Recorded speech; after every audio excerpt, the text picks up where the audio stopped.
name's Bill Robertson. I was born October the 8th, 1945, in Memphis, Tennessee. My parents actually lived in New Albany, Mississippi, and my mother had to go to Memphis to have me. And then we moved back. Well, we didn't actually move. We came back to New Albany, where I was raised from kindergarten all the way through high school, graduating in 1963. I guess I devoted most of my time to one sport. That was football. I figured if I could do anything in one sport real good, then the others, if I did them, I did them. If I didn't, I didn't. But football is my forte. I got my first football helmet when I was 3 years old. Started playing Pee Wee football when I was about the fourth, fifth grade. I went into junior high and played on the junior varsity. Then I was on a traveling squad when I was in the ninth grade for the high school team. And then I actually played on the full-time on that team from my sophomore, junior, and senior years and lettered. In my sophomore year, we lost 10 straight ball games. The coach left, and we didn't know what to do in the town. Recruited a guy named Bill Ward. He came in the spring, my sophomore year, met with the town leaders and with the parents of the players, and told them what he could do and what he would do, but he wanted no interference from them, and he would give them a team. And they agreed to do that, so we started to work. The team at that time was only comprised in that spring practice of about 18 guys, so we had to scrimmage one half the line against the other because we couldn't field two teams. And so, but we had a meeting and decided that if Ward could deliver, we had to deliver for Ward. We got a team meeting, and we said anybody caught out after 10 o'clock at night on Saturdays, anybody caught smoking or drinking is going to have to answer on Mondays in practice. And that's the way it was. And we took care of them in practice. We ran off the ones that didn't want to cooperate, and the ones that did, we put together a team. And in my junior year, we won 6 and lost 3 ball games. It was the first year we beat Starkville. Mr. Duck Daniel, who was the superintendent, W.P. Daniel, the school was named after, walked down Bankhead Street in the homecoming parade in his pajamas. And that was a big celebration because the first time we'd beaten Starkville in a Little Ten conference. And David Killebrew was driving the school bus and brought us home, and he knocked the corner off the concession stand down there. The town tore the goalpost down. They sent us a bill for it and told us they want their goalpost replaced. So the men took up a collection of coffee on Monday morning and bought them a new goalpost. But then we went along, we won 6 and lost 3 that year. And that was my junior year. And then seniors graduated. We still had a good team. There was only about 10, 12 of us that were seniors that year. The team was basically juniors and sophomores, so we had a good team going in, and we'd won our last ball games at the end of the season my sophomore year, so we started off playing Ripley and beat them pretty good. We got down to West Point and we beat them, and I felt like that was the hardest team in the conference, and told my dad that we'd win the conference, and he said, don't get your hopes up. And I said, well, we're going to win. And we did. We won marginally, sometimes by a point, sometimes by 2 or 3 points, sometimes by a touchdown. But we won 9 ball games that year, and that was my senior year. And the town went ecstatic and celebrated. They gave all the team members a blanket with their name on it and NA.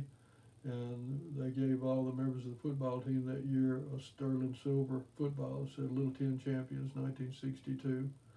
And then they collected $10,000 to send us to the Sugar Bowl in New Orleans, where Ole Miss was playing Arkansas, and they beat them 17-13, if my memory serves me. And we were collecting money for that, and my dad went to the biggest bootlegger that everybody in Union County went to and told him he needed a donation to help send these boys to the Sugar Bowl. And he told my dad he couldn't get his check cashed down here, and my dad said, give me the money and I'll cash it. He cashed it, put it in an envelope, gave it to Mr. Hugh Clayton, who was collecting the money, and Mr. Hugh counted out 10 $100 bills and said, who's the donor?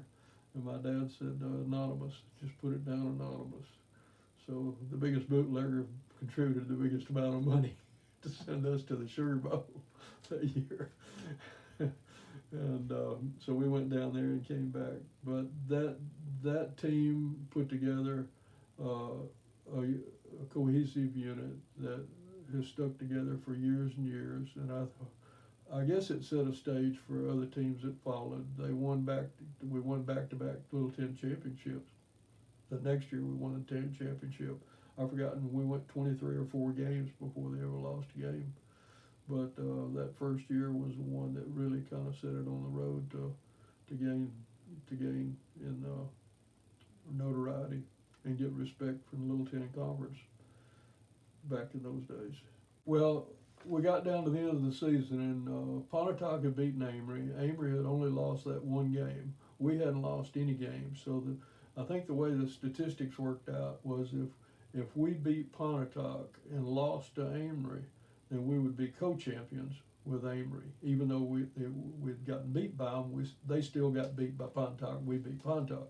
So anyway, we went to the Pontotoc game, and we had one play that we'd been working on all year, and we hadn't used it. So we decided in that game we're going to use it. And Bill Hall's quarterback, and he handed it off to Mike Robbins. All the flow went to one side. I went to the other side. I was standing in the end zone. Mike threw the pass back over to me, and I went up and caught it between two Pontotoc defenders, and we wound up beating Pontotoc 9-7. And then we played Amory for the championship, and they had a big tall end there named Chuck Burhorn, and you can't throw body blocks now, but we kept Chuck Burhorn on the ground the whole game because we knew if he got out, he'd catch a pass. And then they had a fast back, I believe named Larry Hill or Terry Hill, and a buddy of mine, Richard Owen, was playing defensive tackle, and I was playing defensive end, and we shook hands and said, let's let him look good. Well, we held him to a -2 yards on our side of the field, and we won that game, won the championship. And the schools around the Little Ten Conference had played their ball games on Thursday night, and so their fans and their players could come to the Little Ten championship game, which was a big event back in those days. And we had between 4,500 and 5,000 people at Work Field, which is behind what's now the middle school over on Apple Street. The place was full of people, and for that one ball game, probably the biggest crowd the Little Ten had ever drawn. What everybody said, because it was everybody didn't know how it was going to turn out, and so all the seniors on that team got a picture of them, and I think there was 12 in there, and Coach Ward. Well, and there are only 6 of us left. We lost 6 of them. And Buzzy Clayton, I guess, was the first one. Buzzy played center, and Buzzy had gone to Ole Miss, graduated, went in the Army, got out, and it wasn't but a few years till he wound up with leukemia. Passed away in 73, I believe it was. But he and I had grown up together the time we were 5 years old. But which all those kids, we were all pretty close. And but football was my thing. I love football. I lettered in track. That's only because Coach made me run track. I want to play football. As I told you, that was the only sport I could hit somebody in and not have to sit in the hall. That's why I was only 5'9.5". I didn't get my sunshine at recess. Now they call it timeout. Back then we called it fighting. Wait, you talked about you played Pee Wee football. Uh-huh. Who kind of, what was that done through? Is that like an organization? School. Yeah, that was school. Yeah, school had a Pee Wee football team, and it was like 4th, 5th, and 6th grades, if I remember. And then you went into junior high, 7th, 8th, and actually you were in high school in the 9th, but it was called junior varsity. And then there were a few of us. I think it was George Henson and David Carnell and myself. I've got a picture of that somewhere. I think Wayne Ligon, which were my age or a year younger than me. There was about 5 or 6, 7 of us maybe were on the traveling team for the varsity in the 9th grade, and we got to play some. But and I think George Henson maybe got a letter in the 9th grade. I don't know of anybody else. He may have gotten a 4-year letter. David Carnell might have, but most of us got 3-year letters.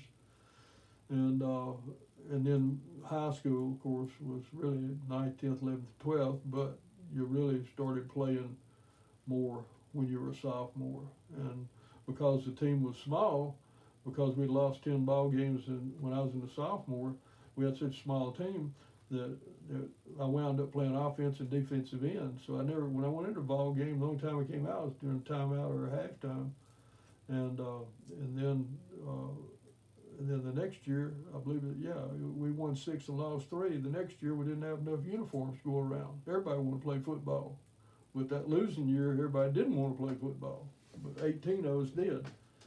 And so it was hard for us to give up a position once we had it, because we had sacrificed and paid the penalties.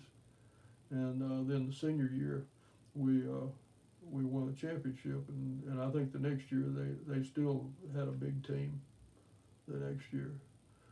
That was a big event in New Albany at that time. The Little Ten Conference was a big conference. The next conference up was the Big Eight, and that was Tupelo, Greenwood, Greenville, Jackson Murrah, Jackson Central, Meridian, Corinth. Those were the bigger schools. And then our schools were Amory, Aberdeen, Houston, Bruce, Grenada. Grenada got out, and I think they wound up in the Big Eight in my sophomore year. And then Oxford, New Albany. We had 10 teams, and they called it the Little 10. And then you dropped to the next conference, was the Tom Bigby, which was Baldwin and Ripley and Boble and places like that. And so, the conference and conference championships back then were a big thing. Now it's 1A, 2A, 3A, and a state championship and all that type stuff.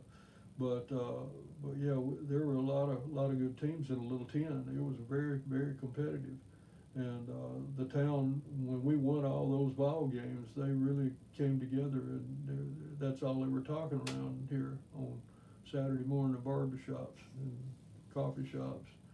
And the people really supported the team. I mean, they really went all out. It's just like sending us to the Sugar Bowl.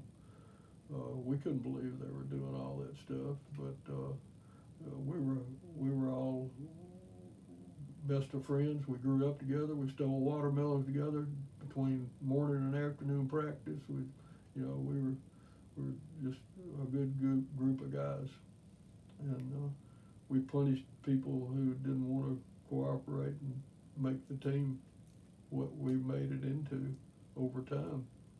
They chartered a bus and took us down there. I was talking to somebody, and they said, well, y'all went down on Bourbon Street and went to the French Quarter. And I said, yeah, I don't remember much about it, but because we got there late that afternoon and the night before the game, and we went down French Quarter, and we were all, of course, a team, and we stayed together, and the coaches were with us, and we turned in, and the next day, I remember the Sugar Bowl because I was on the top deck on the top row, as far high up as you could go to see that game. And it was a big event because Ole Miss was playing Arkansas, and of course, Ole Miss being a Mississippi team, whether they were state fans or Ole Miss fans on our team, everybody hollered for the Mississippi team, which is what I've always believed in, having gone to both schools. Where was that game played? New Orleans. But where? At the old Sugar Bowl Stadium. Okay. Yeah, not like now they've got Mercedes-Benz Stadium. No, this was an open air stadium. It was one of the biggest bowl games. Back then there weren't many bowl games. Sugar Bowl, Orange Bowl, Gator Bowl, Rose Bowl, a few like that, and that was about it. There was about maybe 10 or 12 bowl games, but there was only about 4 or 5 that were creme de la creme, and Sugar Bowl was one of them, Cotton Bowl. And Ole Miss had great teams back then. They recruited a lot of kids. I don't know. Well, I guess the Booster Club. A lot of the fathers. I guess my dad, Mr. Hugh Clayton, Bill Henson.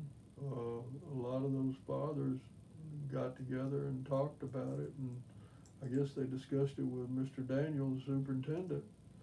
Said the town wants to do something, we want to raise the money to do it, and the school agreed to it, and so they put it together. The 61 class, I believe, was the last class that graduated from the old school. The 62 class which would have been my junior year, they went a half a year. They were the first class to graduate from the new high school. Okay. My class was the first class that went a full year in the new high school. My junior year, we went to the First Methodist and First Baptist Church for 6 months while they were finishing school up. And we marched up and down Bankhead Street Monday through Friday, changing churches. Where was the old school? Like, why couldn't you attend it? Was it being renovated also? I guess it was back then. I know they were finishing up the new high school and they'd consolidated and they needed room for kids, so they put us, the high school wound up going to the churches and the other kids came into the other schools. You know, on that football team, graduated with me as a senior, Richard Owen, as I recall, was probably one of the only ones that played football. There were a couple other guys we tried to get to come out. They didn't do it. But Richard and I were best friends. Because all of us were real close, really, back then. But I know I sent money to Ben Allen Kitchens when they built that field. They were taking up donations to buy the bleachers, I believe it was. And I was living in Texas and I was working for General Motors. That would have been, well, I may have been in Oklahoma. But it'd be the early 70s, late 60s, early 70s, somewhere in there. And because merchants used their own truck to go get the bleachers. They furnished a truck. And people donated money to buy the bleachers with back then. And it's ironic, is that field back when I played, I don't know if it's still there or not, there was an underground culvert that ran the length of that field underground for a drainage ditch that had been filled in put a culvert in it and filled it in for a football field. I guess in my freshman or sophomore year, we didn't have face masks. The only people who had face masks were the backs and the quarterback. And I know the guy, I know when it happened, he broke my nose. And I got my dad, we had to go to Tupelo, the sporting goods store, and buy a face mask and get them to put it on. And instead of protecting everybody's teeth, I pushed it up high so it would protect my nose. I looked at that picture and all three of them were no longer here. Bill McAllister, Jimmy Snyder, and Doug Pannell. And Lynn West was the photographer. He'd crawl up on the light pole with his camera and everything, film the games. In fact, I think I donated Starkville game film. Somebody had given me one, and I donated it or brought it over here, and they made a copy of it. So they have a copy of the Starkville game in my junior year. Well, I mean, back then we had the NA club, and you had a letter to get into it. And we had a week-long initiation NA club. And the NA club, it was just prankster type stuff. Anybody that lettered in any sport got in the NA club. And they always made it kind of tough on the incoming letterman. But if you were a letterman, you kind of carried your weight around school, I guess, as most of them do. After I got my letter jacket, though, I was going with somebody, and they said, "Are you going to let her wear your jacket?" I said, "Are you kidding me? It took me 3 years to get this blame thing." I said, "She wearing my class ring, but she ain't wearing this jacket." Football was just always a big thing in my life. It built character. It built strong will. And I guess it instilled in me that if you have good health and you focus on something, you can accomplish about anything you want to if you set your mind to it. And I mean, that's the way we won that championship. We focused in, and that's what we ate, slept, and breathed for 2.5 years. That we were going to do that. When we all in this team meeting said, you know, what's the point of doing this? If we're not going to win ball games, we can be out on Saturday night with everybody else having a good time. And so we're going to have to give up some stuff to get where we want to be.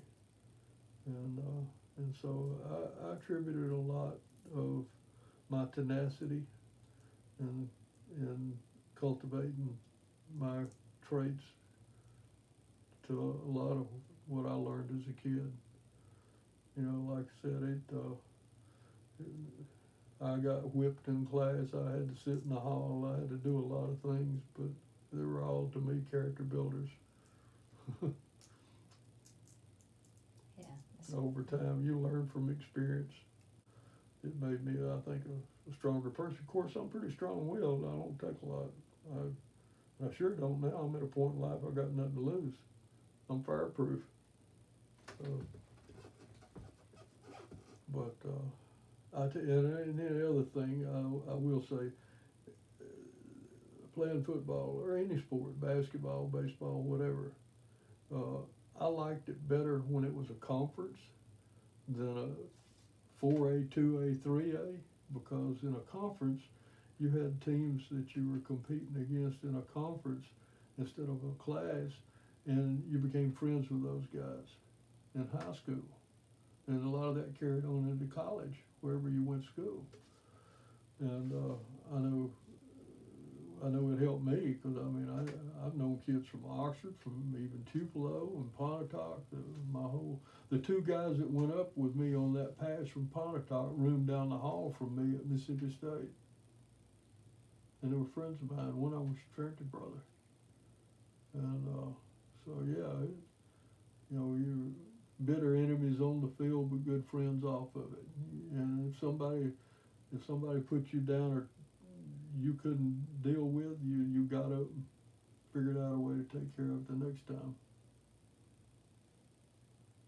That's what I instilled in me. But I knew that when I got hurt that junior year, I said, well, I ain't got but about 15 more ball games left in me, and I'm gonna play every one of them. I got knocked out when I was a junior. This is funny. I was playing in Larry Morris, David and Phil's brother. Call him Webb. He was quarterback. So we're playing in New Albany. We're playing Bruce. And back then, the Coca-Cola bottling people furnished scoreboards, and they were generic boards. They said home and Vista. So I get knocked out. They put me on the bench. Larry gets knocked out. They set him on the bench. And we're there just kind of dazed, and they put that smelling sauce under us, and I come to, and Webb comes to, and we're looking around, and he looks at me, and he said, where are we? I said, well, if we're at home, we're ahead 6-0. and every time I see him when he visits New Albany, he laughs about that. Yeah, back then that's all they used was smelling sauce. Now they put you on a gurney, take you to the hospital, and run 78 x-rays on you, make sure you're still alive. Kids are bigger now, kids are stronger now. Back when I was, when I played, we had a weight bench that was homemade out of wood, and all it was a bench press bench. We had dumbbells, but the kids hauled hay, worked on the farms. It was, as they say, country strength. It didn't come out of a weight room. I played against Jimmy Weatherly, played against Jay Gibbs, some of the late greats. Well, Gibbs is still living. But I just got in the game during those. I was a freshman in high school. They were seniors. And got to play against them. Yeah, good times. We were playing Amory, and that was my junior year. And I will throw this in. Amory at that time had one of the best football teams in the state of Mississippi, bar none. Sports writers in all the papers ranked Amory as equivalent to any junior college team in the state. All 11 starters got scholarships to junior or senior colleges. So we're playing them. And so